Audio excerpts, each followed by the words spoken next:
Welcome to GwinnettDailyPost.com. Todd Cline and Will Hammock here talking football. And this week, Will, we're talking about the Corky Kell Classic down at the Georgia Dome. We had 4 games, all involving Gwinnett teams. Going to ask for your take on a few of those games. First of all, who was the biggest surprise of the weekend for you? I think the surprise team for me, I agree with my co-worker Brandon Brigman, it's got to be the Brookwood Broncos. They really showed me a lot. I wasn't sure what to expect this season.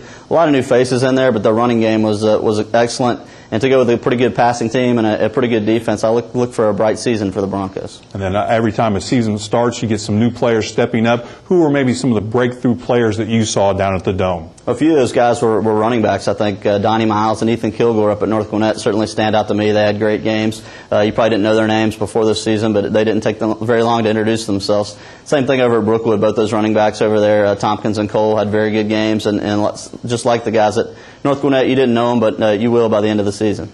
And then we had every season starts, you're not sure what you're going to get out of some teams. What out of that weekend was maybe the biggest disappointment that you saw? I think probably the effort of Grayson. I mean, they played hard. They played hard on defense. Just too many mistakes. They couldn't get out of their own way a lot of times on offense, and so many new parts there. They got to really put it together on the offensive side of the ball. Have some things on special teams they need to straighten out. Certainly, giving Kell 13 points that led to that loss was tough to take, but they have a lot to improve on, and I think they will. They've shown over time to be a quality program, so I look for them to be right in the region title race. And then finally, Will, a lot of games, a lot of plays, but what was the play of the weekend in your mind at the Kell Kickoff Classic? The play of the weekend might not even be made by a player. I think it was probably by Coach Bill Ballard over at Peachtree Ridge. The timeout call at the end of that game against McEachern.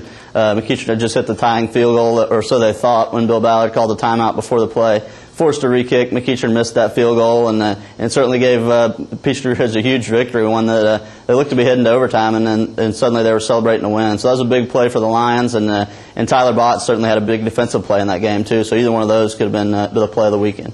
Well, that's all for this week. Please check back at GwinnettDailyPost.com next week for more Talkin' Football.